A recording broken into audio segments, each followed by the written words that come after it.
Quem vai fazer a prece? Dona Luz, por favor, faça a prece e peça pela sua amiga, tá bom? Tá bem, tá bem, Tá, o Jorge vai ler a página, quando acabar a senhora pode fazer a prece, tá bom? tá Aí já bem, fala, pede por ela, tá? tá bom. Nunca te.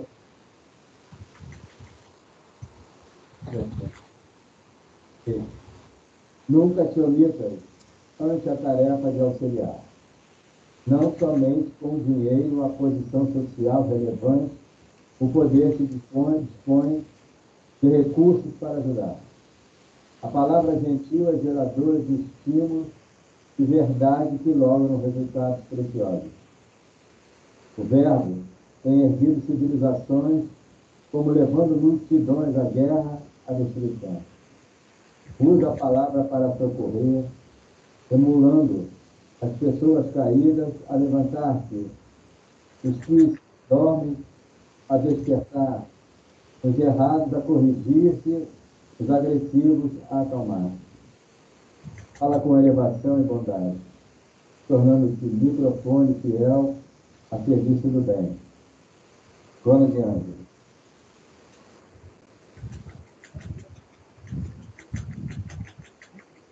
Meus amigos, vou pedir a vocês, por gentileza, fechar nossos olhinhos, né? Para a nossa oração.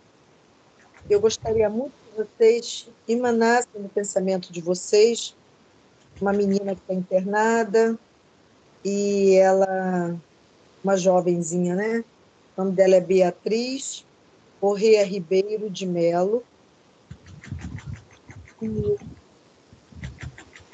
de Bezerra de Menezes, com a permissão de nosso Senhor Jesus Cristo, de Deus, possa poder visitá-la,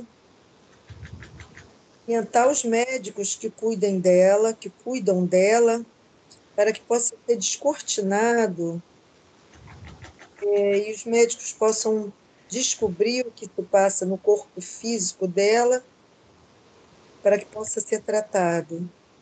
E que cada medicamento receba as bênçãos da medicina espiritual, para que possa atuar no perispírito e curando, trazendo alívio da dor, da angústia, tratando os malefícios que está incomodando a Beatriz.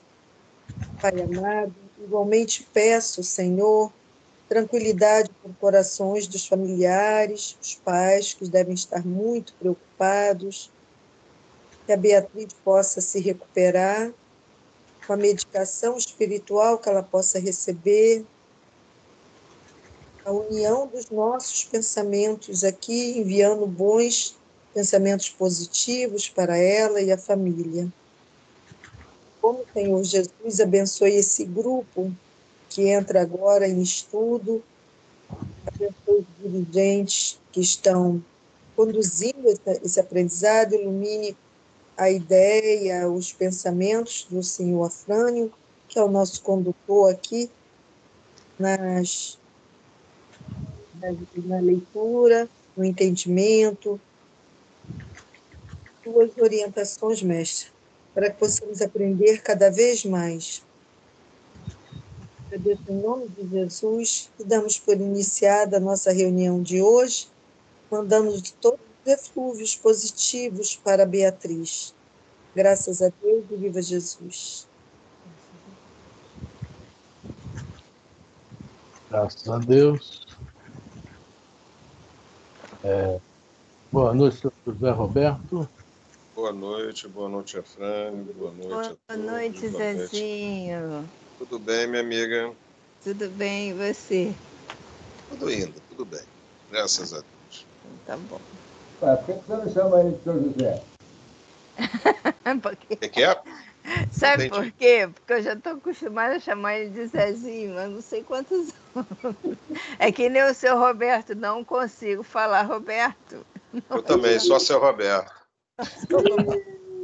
E eu só chamo ele de Zezinho, não tem jeito. Mas eu não sou velho, não. Pô, é que eu nunca...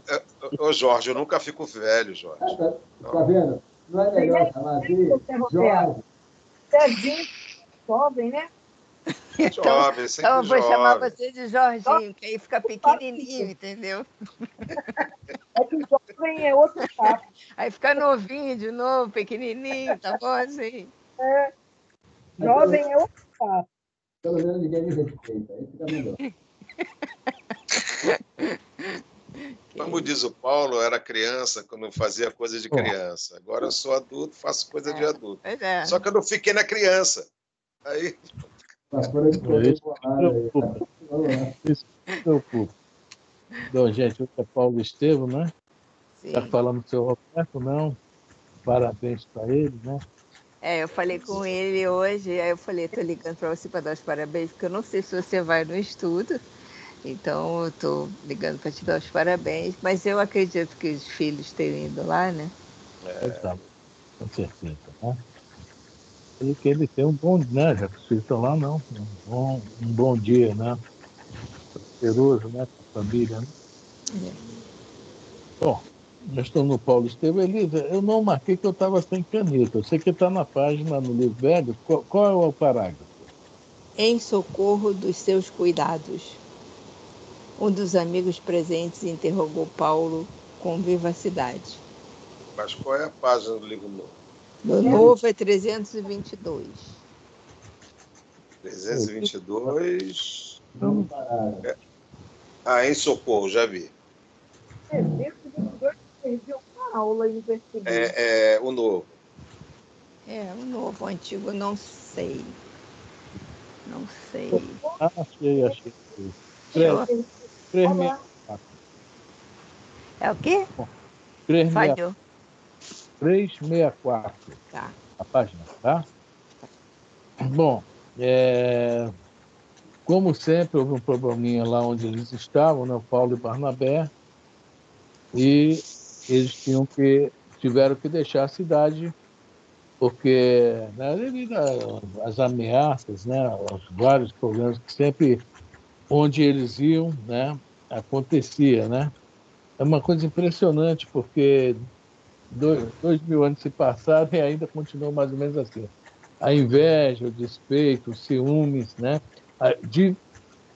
E principalmente as novas ideias sempre atrapalham, né? Aqueles que estão muito acomodados, bem acomodados, e não querem que nada mude, né? E eles, de novo, são praticamente expulsos, né? De Icônio. Nós fizemos aquele mapa, puxa, eu esqueci a Bíblia lá em cima. Botamos aquele mapa aí no grupo dos Zap semana passada, e agora eles vão para outra cidade, que é onde eles vão também ter ali nessa cidade que eles estavam, quando nós tiveram o nome Onesíforo, né, que foi um grande amigo deles, né? Bom, o motivo da saída deles, alguém só para lembrar rapidinho, foi aquela menina que se apaixonou pelo Paulo, e nós comentamos sobre a força, né, que estava por trás dela, a força das trevas, que era para derrubar, tá, o divulgador da nova doutrina cristã, né? E como ele viu que estava dando muito problema, eu ia acabar até sacrificando a moça, e visse de novo ele com ela perto dele, e acontecer muitas coisas desagradáveis, ele preferiu realmente, mais uma vez, sair, né? Então é aí que nós começamos, né? Eles estão conversando sobre para onde ir.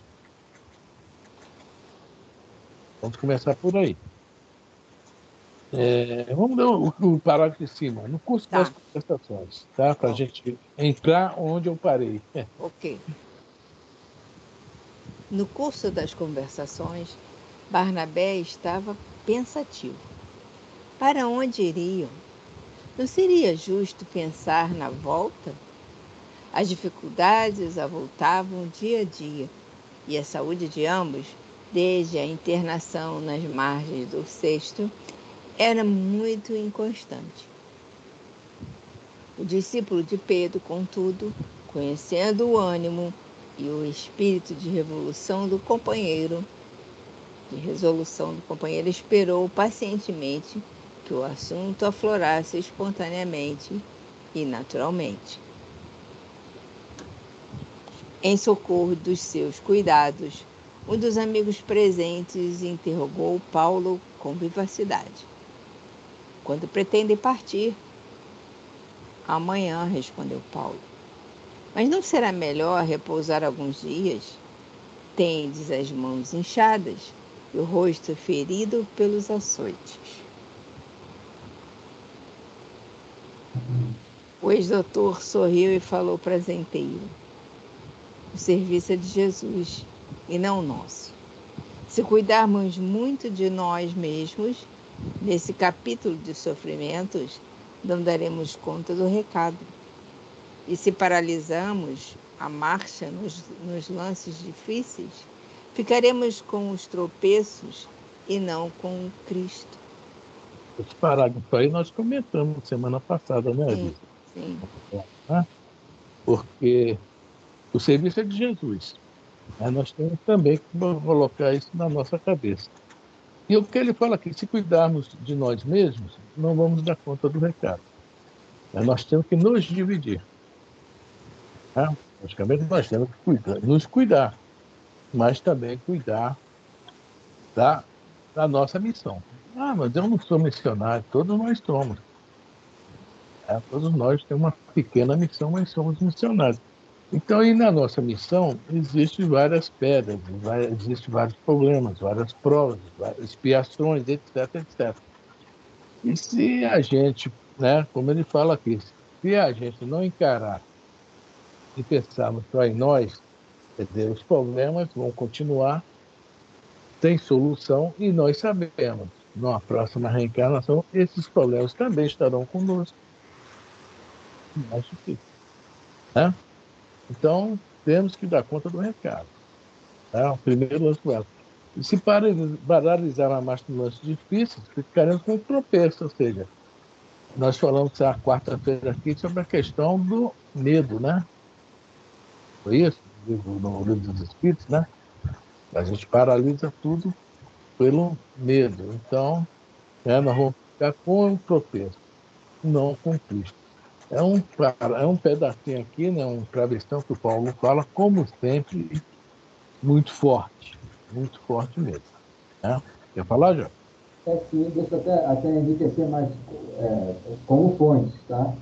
No nosso lar, no período da guerra, já preparando, né? Porque tem, acho que é Benevenuto, um ministro, eu acho que é esse nome. Eles viu de perto a guerra, o bombardeio na Polônia e a V2 que os alemães jogaram dentro de Londres. E o governador fez uma preleção, fundou uma escola, né, para alguns espíritos. Que tinha uma senhorinha lá que o Everardo ou Everaldo, e se vier para cá? Ela é portuguesa, ela. Eu estava com medo, que o era cá. O Everardo era brabo, né? Ele me queria como mulher aqui não pega. Pois é, isso mesmo. Só para ilustrar, né? Está lá também, Escola do Medo. Está aqui a mesma coisa, né? É a escola do medo, só que aqui nós ainda não temos, né, essa escola. Mas nós já estamos dentro dessas informações que a gente tem, né? E o medo realmente ele atrai, né? Nossa vibração cai muito e atrai. Né? A gente fica propício a receber o que a gente não quer, justamente porque, né? Aquela história que Jesus fala no sermão profético, né? Se estiveres no telhado, não desças. Se estiveres nas vibrações mais altas que no telhado, certo? Não desça. E o medo, né? Descer, né? Alguém mais quer falar? Então, vamos embora. Seus argumentos pitorescos e concludentes espalhavam uma atmosfera de bom humor. Voltareis a Antioquia? Perguntou Onesíforo com atenção. Barnabé aguçou os ouvidos para conhecer detalhadamente a resposta, enquanto o companheiro retrucou. Certo que não. Antioquia já recebeu a boa nova da redenção. e a Licaônia. Antioquia já tinha, né? Então vamos abrir mais uma frente, né? Depois eles vão passar de novo na Antioquia. Mas já tinha frente lá, né? Não me lembro nem qual foi o problema da Antioquia. Foram os Foram os judeus judeus, que ameaçaram os fariseus, para variar. o Ibrahim e o outro, esqueci o nome do outro, né? Que ajudaram eles, né? O Ibrahim Eustáquio. e Eustáquio, isso, exato.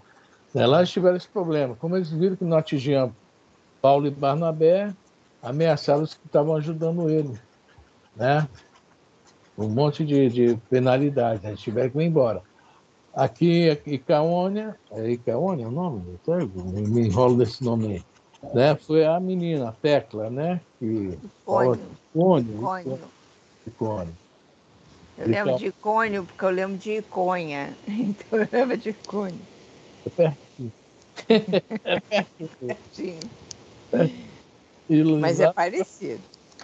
A Tecla foi aquela menina que se apaixonou pelo Paulo, o Paulo levou a né? Nós vimos aí, né? Então, para frente, vamos embora para Licaônia, né? Licaônia.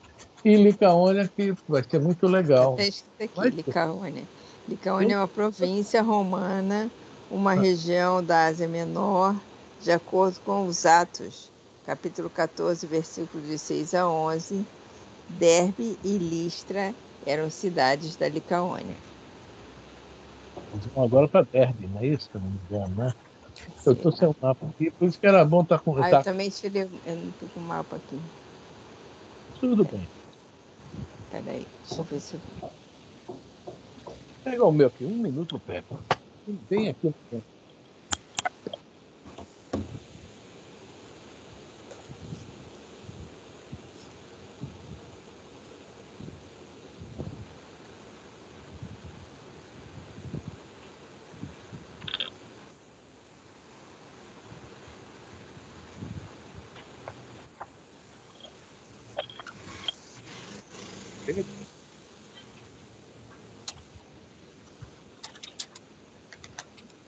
Achei aqui.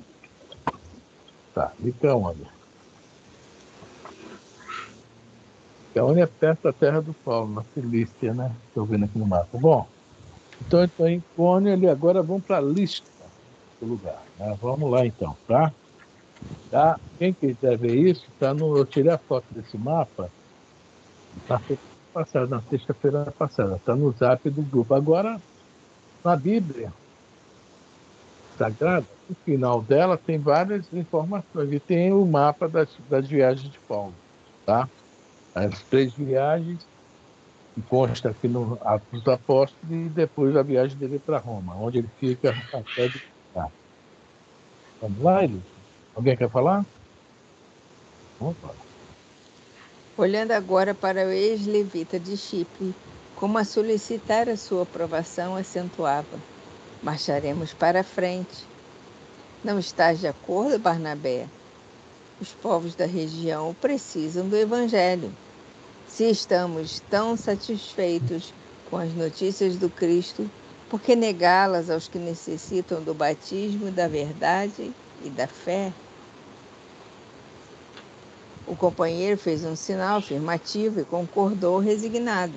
Sem dúvida, iremos para a frente. Jesus nos auxiliará. Acho que ele respondeu resignado, mas Doido para ir embora, voltar para cá. porque ele não podia dizer não. Giovanni, quem é esse ex-levita de Chipre? É o Barnabé. É o Barnabé, né? Parabéns. O Barnabé. Levita, porque os levitas é um dos levita da tribo de Levi, tá? Os levitas haviam naquela ordem deles lá dos hebreus sacerdotes, isso, aquilo, né? Os grandes sacerdotes e tal. O levita era um povo que, né, os descendentes de Levi, que foram assim escolhidos lá no início para ser os que tomariam conta do templo sagrado. Somente os levitas podiam entrar em todo o templo, em qualquer dia, qualquer hora, porque eles tinham realmente essa obrigação. Existia no templo um lugar que se chama Santo dos Santos, que era um quarto, que ali, entre aspas, estava, né, Deus, tá? Entre aspas, na, na, no pensamento deles. E os levitas toda semana tinham que ir lá, além de fazer a limpeza, colocar os pães ázimos, que é tipo assim, uma, não é uma alimentação para Deus, mas assim, uma oferenda para Deus, né? Que isso era normal naquela época. Então, só quem podia entrar nesses lugares eram os levitas. Eles eram muito além dos sacerdotes. E somente uma vez por ano que o grande sacerdote, né, que no caso da época de Jesus foi Caifás, podia entrar esse local chamado de Santo dos Santos, que é justamente o dia do Yom Kippur, que é o dia do perdão. Tá? O dia do perdão, ele podia entrar lá para pedir perdão a Deus por todas as faltas do povo, né, no povo hebreu, né? E ir lá, né, fazer suas preces, etc., somente nesse dia, uma vez por ano, que podia entrar outra pessoa neste local. Então, levita é essa turma, são os descendentes da tribo de Levi, um dos 12 filhos de Jacó. Tá? Então, o Barnabé já vimos que ele era um levita. Tá? Então, os Ok? levitas eram descendentes de Levi, Sim, da tribo de Levi? Eram chamados de levitas. Tá, sim. tá bem. Tá? Obrigada. Os judeus de Judá. Entendeu? Os Cada um vai judeus de ter. Judá. Agora, os samaritanos, já vários irmãos, várias tribos formaram a Samaria, que era ao norte de Israel. Tá? Das tribos, né? Então, oi? As tribos, várias tribos. 10 tribos, né? Várias tribos. Tá? As tribos são justamente os descendentes de Jacó, as 12 tribos, 12 filhos de Jacó. É interessante, né? Que fala que, por exemplo, quando fala que Jesus é descendente de Davi, né? Davi vem também, olha, até interessante, que eu não sei, vou até olhar isso depois, de qual tribo seria Davi. Eu ainda não sei. Sei que há descendência de Jesus, né? Falam lá, os profecias que seria da casa de Davi, que eles falam. Né? Eu vou até olhar de que tribo que Davi, né? O rei Saul era de que tribo? Hein? Oi? O rei Saul, o Jeremias. Saul. Cada um deles vai ter. Eu realmente eu não estudei o Velho Testamento. Não, eu estou perguntando, de repente você sabia. Foi por aí, porque ele era ligado, né? Porque É, o pastor Jeremias quem disse, não, vai ser alguém aí, ó. Né? Vai ser um caçador de ovelhas, sei lá, uma coisa assim. eu vou olhar da onde que o Davi era, né, o Saul, tem vários, né? Todos eles vêm de alguma tribo, com certeza, né? E tem a tribo Benjamim. Benjamim já era ao lado da Judéia, né? Era Belém, onde nasceu Jesus, tá? Jesus nasceu na cidade de Belém. Aquele pedaço ali era a tribo de Benjamim que se juntou à tribo de Judá. Formaram aquele pequeno estado dos judeus. Agora eu estou lembrando, Jesus era da tribo, se eu não me engano, essa daí que você falou, Né? da tribo de Judá. Aí ficou o sul, judeus, o norte, samaritanos. E a briga toda, aquela passagem de Jesus no Evangelho de João, tá? Jesus e a Samaritana, aquela passagem da beira lá do poço de Jacó, tá? A briga toda ali, Jesus tem uma tiragem muito bonita ali, e quando Jesus fala para a Samaritana, que ela fala, vê que você é profeta, não sei o quê, vou chamar meu marido. E ele fala, já tiveste 5 maridos, né, para ela. Turbinha? Bom, esses 5 maridos aí, tá, significa o seguinte, que a Samaria foi invadida 5 vezes.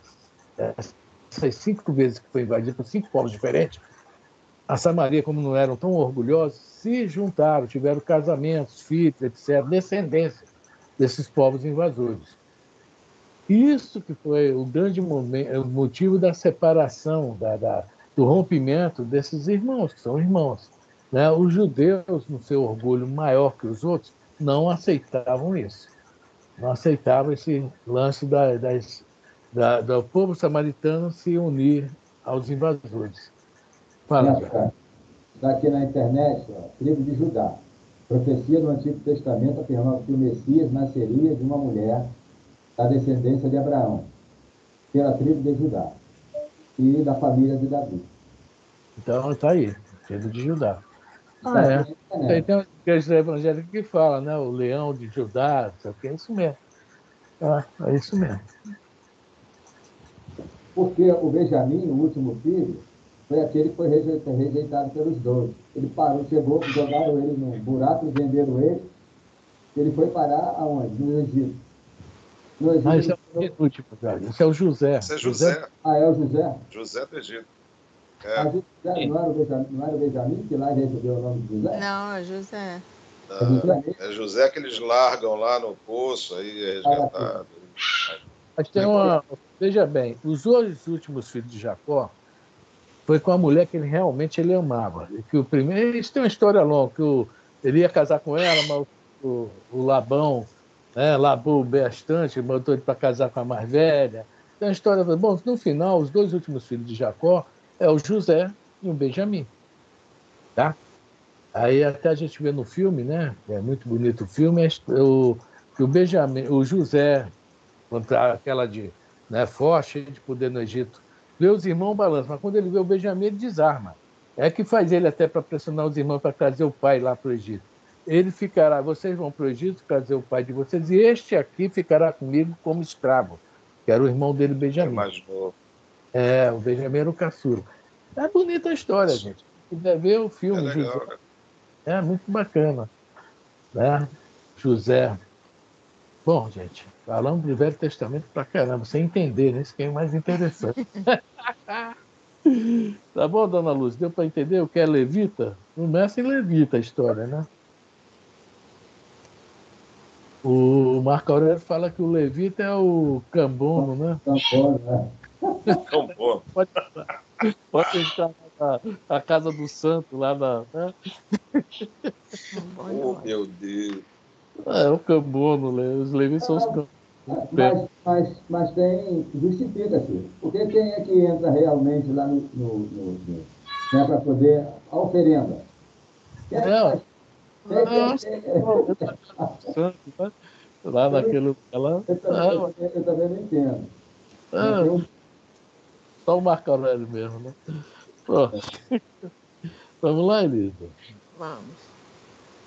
E os presentes passaram a comentar a posição de Listra, bem como os costumes interessantes de sua gente simples. Onesíforo tinha lá uma irmã viúva, por nome Lloyd. Daria uma carta de recomendação aos missionários. Seriam hóspedes de sua irmã durante o tempo que precisassem. Olha só, como estava colocado, lá o pessoal, né? Isso aí, o acaso não existe. A lógica vai ter uma surpresa, né? Para quem já conhece a surpresa, vamos deixar acontecer dentro de alguns parágrafos. Uma surpresa muito boa para o Paulo, tá? Ele é um. Não, vamos lá, Filho da loja. vamos lá. Vamos lá. Os dois pregoeiros do Evangelho rejubilaram-se. Principalmente Barnabé não cabia em si de contentamento, afastando a ideia triste de ficarem completamente isolados. No dia seguinte, sob comovidos a deuses, os missionários tomavam a estrada que os conduziria ao novo campo de lutas. Após a viagem penosíssima, chegaram à pequena cidade em um crepúsculo pardacento. Estavam exaustos. Bom, hoje a gente vai ali para a região dos lagos, demora 8 horas de engarrafamento. Nossa, coisa horrível! O sol quente 8 horas, o carro com ar-condicionado. Furei o pneu, né, etc, etc, etc. A gente vê, né, como o progresso, né, mudou as coisas. Imaginando essa turma aí, não é brincadeira não. Andar no meio de deserto, cheio de cobra, cheio de bicho, que naquela época lá tinha tudo, né? E eu imagino como acabavam essas caminhadas aí, caminhadas longas, de dias e dias e dias. E dormia à noite nos lugares desses. E não Mosquito, era de tênis, né? hein? De tênis, era aquela Não sandália. era de... Imagina, tendo pedra, areia, tudo. Ajuda quando chovia, aquele couro endurecia, Nossa. tá? E os mosquitos à noite? Os mosquitos já vinham com espada, não é ferrão não, né? Ah, e no deserto, eu não sei se tem mosquito. Acho que não tem mosquito no deserto, não. Mas tem cobra, tem escorpião, Aquelas aranha. tarântulas. É.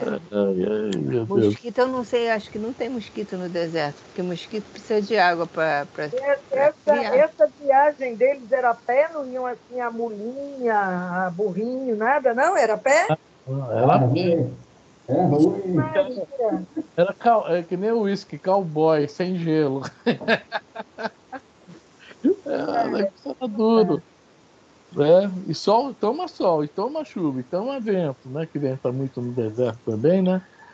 E quando venta, vem sujeira tudo que é lado, aquelas folhas secas, aqueles espinhos lá das árvores. Oscilação de temperatura. Quente de dia, O frio.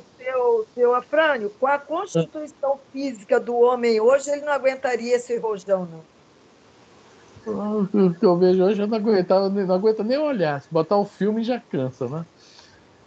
É Não verdade. aguentava muito esse rojão, não. O homem de hoje não aguenta esse rojão. Sei que maneira.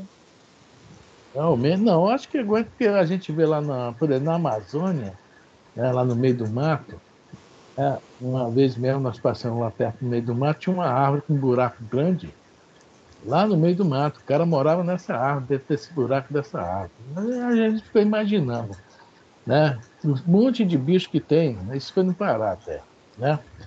Porque, por exemplo, lá no Pará, quando passa os porcos no mato, é muito perigoso, porque eles atacam a gente. Mas o pior quando passa o porco do mato não é só o perigo deles, não. Que quando eles passam, vem sempre atrás uma turma de onça. Olha Nossa, só. que delicado. atrás deles. Tem É, os predadores, né? Tem os predadores que tem atrás. Aí, no caso, é a onça.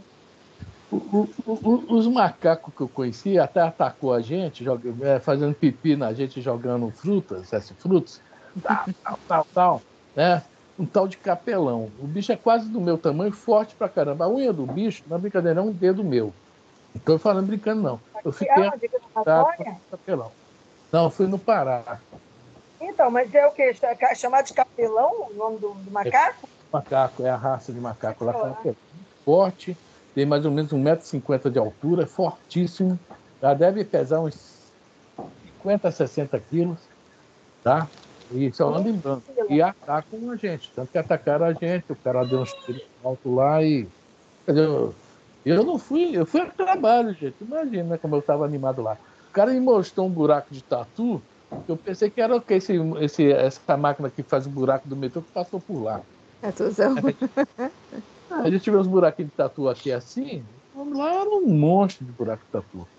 Eu vi muita coisa no Pará. O urubu rei lá, não é brincadeira, não é à toa que o bicho é o rei. Porque, em primeiro lugar, ele deve ter assim, o tamanho de uns 3 urubus normal, não é brincadeira minha, não. É coisa de louco, coisa de louco. Quando ele abre a asa, ele é enorme. Enorme, enorme. Né? Então, esse pessoal que ainda mora por lá, né, eu acho que eles aguentam dentro do cranco de lá, né? O cranco lá é diferente do cranco do deserto, mas eles aguentam muita coisa. Ah, deve aguentar. Esse que dorme no buraco da árvore, então, Nossa Senhora. E os caras catando aquele negócio que dá na palmeira, que todo mundo come. Palmito, é isso? Palmito. É, Todo palmito. mundo come, menos eu. Os caras são palmeiras, e elas são bem flexíveis, que elas são finas. Eu fiquei olhando assim na beira do rio, os caras, né, e de repente balançavam assim, pum, pulava que nem um macaco de uma palmeira para outra. Eles não desciam para subir uma palmeira para outra, não. Então eu ficava olhando, meu Deus, se cair lá de cima, morre. Aí o cara tava comigo, não morre não, cara. Eles não caem, tem tanta prática. E subia numa palmeira com o pé liso mesmo. Tinha negócio daqueles ferrinhos que o pessoal bota para subir. É, pé liso, eu sei. Meu Deus do céu. Arrancando palmito para vender, né? Não teve nenhuma onça lá correu atrás do senhor, não, seu coisa? O senhor não viu Oi? nenhuma onça aqui atrás do senhor, não? Nenhuma onça? Graças a Deus, não. O macaco capelão é porque ele já dá extremunção, entendeu? Já Bom, veio pronto, dá extremunção, vai embora. a Diz que gente é vê, capelão. a gente imagina o esquimó também, lá no meio do gelo, né? Eu estava olhando uma vez a reportagem, meu Deus do céu, é uma vida muito dura. Muito duro. Ah, pô. Então, Depende, né? Se tiver no calor daqui, não é duro, não. Espera aí um minuto só. bom, Eu sou um cara muito adaptável. Eu só durmo no ar-condicionado. Pode falar, vai, por favor.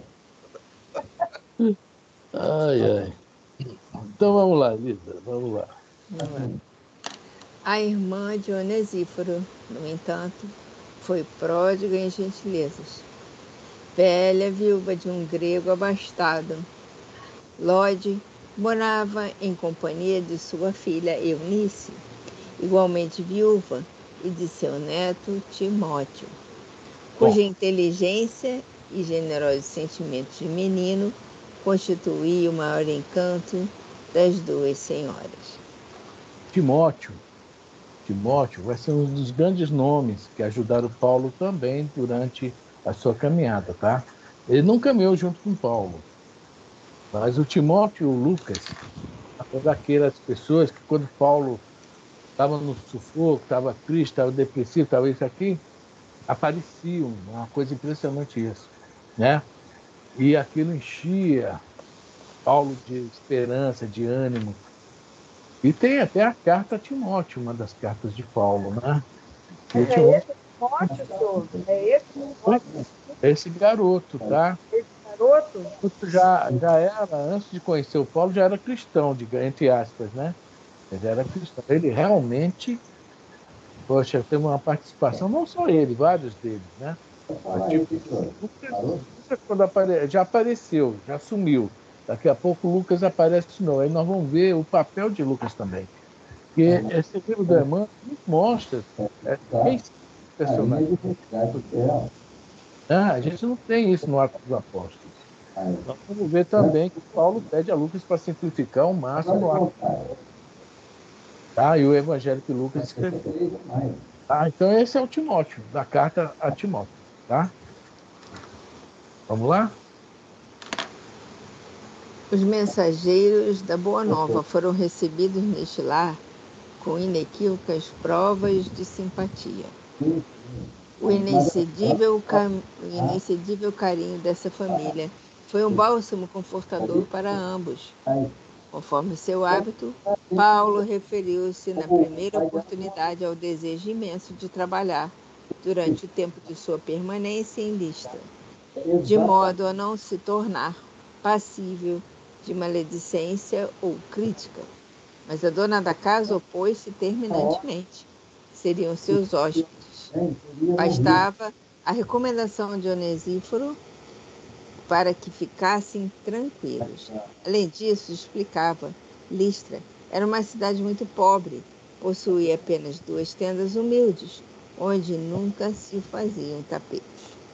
Olha onde eles foram parar, né? Mas é interessante, né? A gente vai vendo que quando a gente. É um problema. A gente, a gente lá no Instituto, a gente aconselhou a A pessoa vai passando. Evangelho, a Bíblia, a gente tem que transportar para lá. Só um pouquinho, por favor. Elisa, pode Oi, desligar o microfone do seu Jorge, ele está falando ao telefone, está dando interferência. peraí, deixa eu ver se eu consigo. Peraí. Já tentei, não consegui, não. Está dando interferência. Conseguiu, graças a Deus. Consegui? Então vamos lá. Tá. Né? O Haroldo Dutra nos fala uma coisa muito importante. Quer estudar o Evangelho, quer aprender sobre o Evangelho ou a Bíblia, vamos nos transportar para lá. Não é trazer para cá. Tá? Conforme nós falamos ainda há pouco sobre a questão da viagem, né, penosíssima que está aqui, hoje Nós nem sabemos o que é isso, penosíssimo, né? Essa viagem penosíssima. É o engarrafamento, tal, furar um pneu, isso para a gente é penosíssimo. A gente não... Mas se a gente se transportar para lá e imaginar, igual nós brincamos aqui, né? Do escorpião, da cobra, que é a verdade, né? Dos animais, do lobo, que nós não falamos do lobo, falamos só de onça, etc. A gente vai ver que é bem diferente. A gente se colocar lá para poder entender o sentido das coisas aqui, né? Listra era nada quase, digamos assim. Né? Um povoado, assim como todo o Oriente naquela época, havia cidades, tipo Damasco, tipo Jerusalém, que eram cidades com 100 mil habitantes, 60 mil habitantes. Mas esses povoados, às vezes, só tinham 30 casas, 15 casas. Ou seja, bota aí 5 moradores por casa, tinha 100 pessoas no povoado, 150, tá? Pequenos. A gente, não, o Paulo nem sempre falou para uma multidão, não. Às vezes ele falou para, né, 50, 30, 10. Tá? A gente tem que pensar isso. E olha só a força do negócio. Essa turma que esperava Paulo inconscientemente, que ajudou também na propagação do evangelho. Não foi uma multidão. Hoje a gente vê o Divaldo. O Divaldo, vai na UERJ, pô, enche aquela concha acústica, pô, eu não sei nem quantas mil pessoas cabem ali, enche. Vai lá na Laranjeira, na Hebraica, enche. Vai não sei aonde, enche. Não é isso, Haroldo Dutra, Roçando, essa turma toda. Mas naquela época, não. Agora, aquela turma que realmente estava a fim de... estava preparado, esperando o momento da sua missão começar, também de começar, né, continuar a divulgação de Paulo. Devido a isso, nós vamos ver lá na frente as cartas de Paulo. Não agora, mas lá na frente. Né? A gente vai compreender todo esse movimento aí. Ok? Alguém quer falar? Não.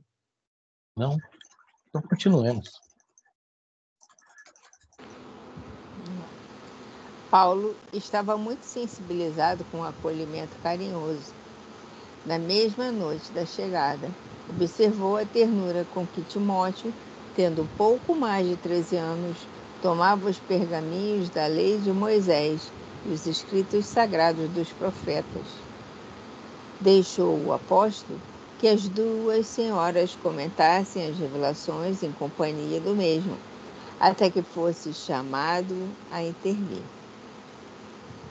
Quando tal se deu, aproveitou o ensejo para fazer a primeira apresentação do Cristo ao coração elevado dos ouvintes. Tão logo começou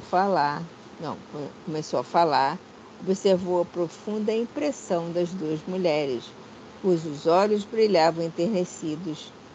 Mas o pequeno Timóteo ouvia-o com mais demonstrações de interesse, que muitas vezes lhe acariciou a fronte pensativa. Aqui hoje uma coisa interessante, que nesses povoados, à noite, tá? Aqui nesse caso não é o que está acontecendo. Era normal as pessoas acenderem as famosas fogueiras, tá?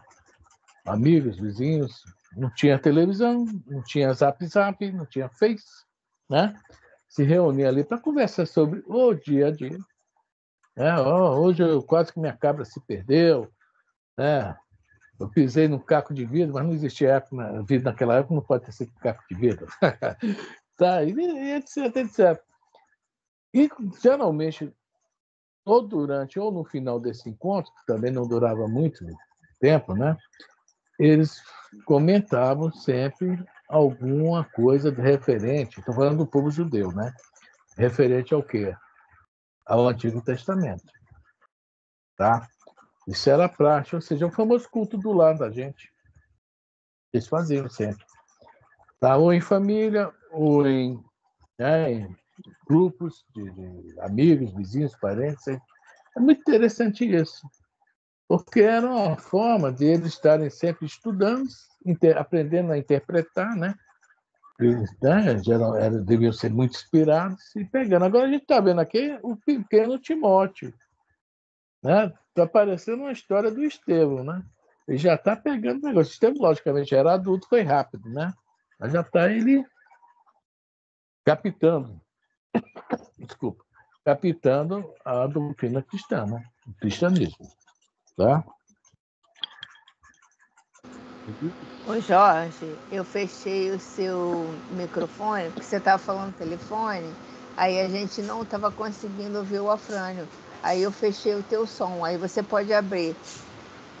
Abrir eu não consigo, só consigo fechar.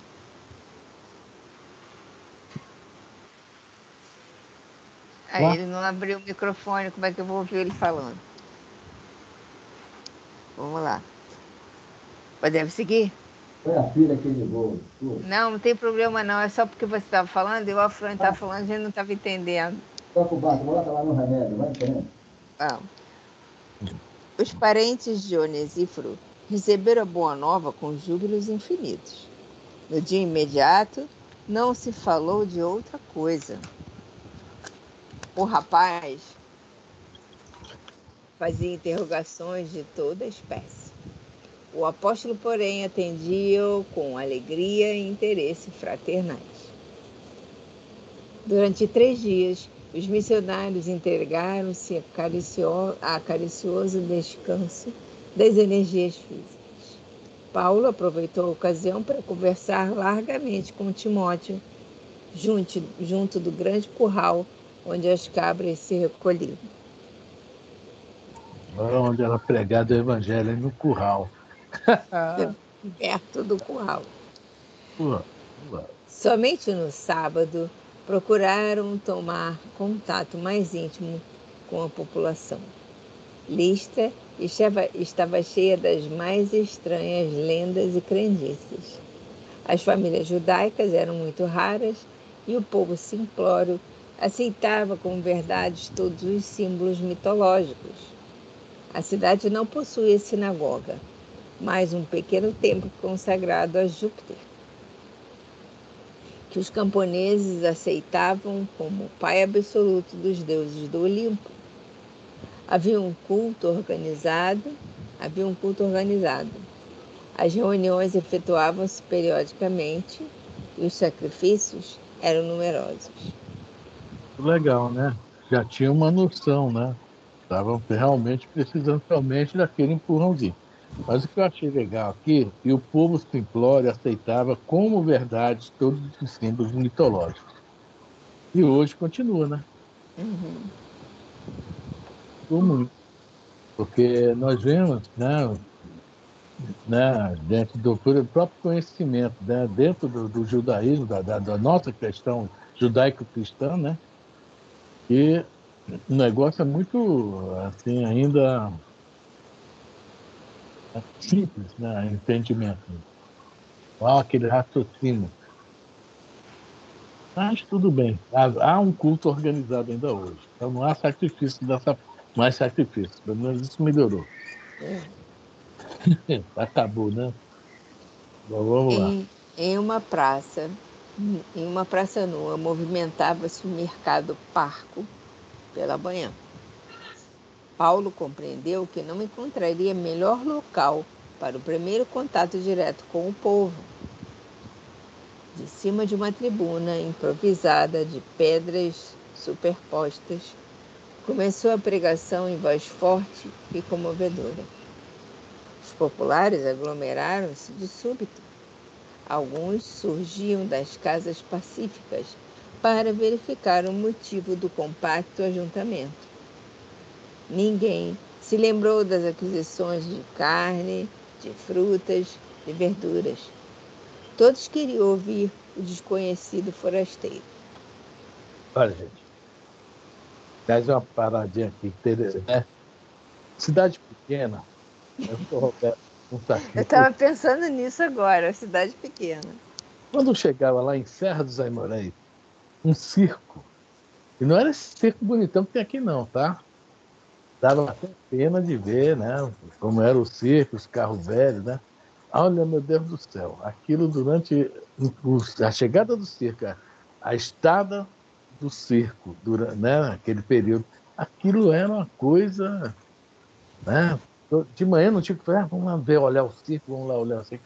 Não era só um espetáculo, não. Ver o circo já era uma coisa assim, Fora de é coisa de outro mundo. Coisa de outro mundo, né? Então, a gente hoje ainda vê isso, cidades pequenas, tá? Bem de interior mesmo, bem, ainda bem. Tá, apesar que hoje já existe a tal da internet, e esses lugares estão chegando também, né? Tem sinais às vezes, né? Mas eu passei mais ou menos por isso aqui, tá? Largava tudo para ir ver. A tourada, tinha a tal da tourada também, tá? Que É os caras vaquejada, né? Tourada não, tourada é demais, é vaquejada. tourada, os caras chegavam, faziam uma cerca de bem forte de arame farpado com madeira, né? Botava lá uns buraquinhos para enfiar os boi, que nem a gente vê em rodeio lá em São Paulo, só que era, em vez de cavalo, era boi que botava. Então, Aí tinha os toureiros, pegava os boi emprestados nas fazendas próximas. Elisa, eu vi isso. tourada. Ainda dava choque no boi, que o bicho saía bravo lá do buraco. Lá. Oh, meu Deus do céu, isso lá era Paulo lá pregando o evangelho pra gente, era o boi dando chifrada nos outros. Eu já fui numa cidade pequena que tinha vaquejada, tinha um círculo assim que eles fizeram de madeira, e aí era ali que eles montavam, tentar pegar o negócio do Nessa época não era Paulo, era Saulo. Maior cidade pequena tem esses, é, esses porém, tá? Muito interessante, né? Então, quando eu vi isso aqui, na hora eu me lembrei disso. Uma coisa assim, os Terras dos Aimorés naquela época, que eu tinha meus 10 anos, né? Isso é 1970, 71, 69, né? Olha só, era molequinho. Por isso que eu sou chamado de Zezinho, eu não sou dessa época. Né?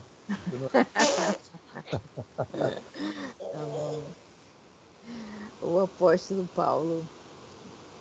O apóstolo falou primeiramente, não sei de onde eu li Paulo, o apóstolo falou primeiramente das profecias que haviam anunciado a vinda do Nazareno. E em seguida, passou a relatar os feitos de Jesus entre os homens. Pintou a paisagem da Galiléia com as cores mais brilhantes do seu gênio descritivo. Falou da humildade e da abnegação do Messias. Quando se referia às curas prodigiosas que o Cristo realizara, notou que um pequeno grupo de assistentes lhe dirigiam chufas. Inflamado de fervor na sua parenética, Paulo recordou o dia em que vira Estevão curar uma jovem muda em nome do Senhor. Você sabe o que é parenética, Elisa? Está aí? Não. Eu já tinha visto na época lá, tá? Eloquência sagrada. Ou seja, ele estava com Até botar aqui. eloquência sagrada. Então, ele estava tendo uma boa oratória sagrada, né? Sobre o Evangelho, né? Etc. Né? Mas, como sempre, tem aquele grupo que começa a, né, não acreditar. É porque eles eram muito. Como é que fala, hein? O pessoal que acredita nos deuses, eles eram muito pagãos. Pagãos, exato. Então eles não conseguiam ver dessa forma, eles não conseguiam enxergar a realidade desse formato que ele estava apresentando. Só que nessa cidade aí se dá mal. Hein? Então vamos lá, Elisa. Crente de que o mestre não desampararia, passeou o olhar pela turba numerosa. À distância de alguns metros, enxergou um mendigo miserável que se arrastava penosamente. Impressionado com o discurso evangélico, o aleijado de Listra aproximou-se, bracejando no solo, e sentando-se com dificuldade, fixou os olhos no pregador, que o observava sumamente comovido. Renovando os valores da sua fé, Paulo contemplou-o com energia e falou com autoridade: Amigo, em nome de Jesus, levanta-te. O mísero, olhos fixos no apóstolo, levantou-se com facilidade enquanto a multidão deu gritos, surpreendida. Alguns recuaram aterrados, outros procuraram o vulto de Paulo e o de Barnabé, contemplando-os deslumbrados e satisfeitos. O aleijado começou a saltar de alegria. Conhecido na cidade de longa data, a cura prodigiosa não deixava a menor dúvida. É interessante, né? Tem uma passagem no Evangelho que aparece um cego pedindo, é o cego de Siloé, né? Do osso de Siloé, né? Aquele que Jesus gosta, a saliva faz uma massinha e passa no olho dele. E antes os apóstolos perguntam, Senhor, esse aí é cego por quê? Ele pecou, foram os pais deles que pecaram, né? Naquela época ainda havia essa ideia devido ao Antigo Testamento, tá? A reencarnação. Eles liam o Antigo Testamento e lá em Ezequiel está bem claro, né? Que havia aquela história que o pai, o filho ia pagar, né? O pecado do pai até a terceira geração. Isso Allan Kardec explica bem no Evangelho segundo o Espiritismo. Mas Ezequiel acaba com isso, né? Aqueles que chuparam uva verde e botaram, né? Isso não é transmissível, não. Eles que vão ter que limpar os dentes, né? Mais ou menos isso que Ezequiel fala, né? E Jesus fala, não. Esse aí veio para mostrar a glória de Deus. Mais ou menos isso que ele fala. Ou seja, era uma pessoa, por algum motivo, reencarnou cega e teria esse encontro também com o mestre para ser curado. Não era um missionário, era alguém que não é expiação, que já tinha o merecimento de ser curado, né? E sabia, né? E aqui também a gente vai vendo que as coisas acontecem, né? Dentro de uma organização, né? Não é de qualquer jeito. Quer dizer, Paulo curou o cego não, o aleijado, né? Foi uma cera antes. Hein? Foi uma cera antes. É escrito aqui. Não, eu não entendi, já. Ele curou uma cega. Aqui vira esquerdo, curou uma jovem. É muda, desculpa. Em nome do Senhor. Não. Nós estamos aqui no aleijado, Que ele fala que em nome de Jesus levanta-te, né? Nós vamos parar aqui, isso aí vai dar um bafafá daqui a pouco. Começa aí os problemas de Paulo. Como já está em cima da hora, faltou um minuto. Vamos parar em muitas pessoas se ajoelharam ou vamos voltar? Não, vamos voltar. Renovando os valores de sua fé. Vamos parar aqui. Tá? Amigo, em nome de Jesus, levanta-te. Hoje é dia 31. Então o próximo estudo vai ser no dia 7, não é isso? Acho. 7/2/25. Eu estou sem calendário aqui. Aí começa, como sempre, os problemas de Paulo, tá? Mas fica para a semana que vem, para o próximo capítulo. Né? Quem quer comentar alguma coisa, falar alguma coisa? Não, eu só vou pedir para sair que o meu irmão me ligou, aí eu desliguei na cara dele.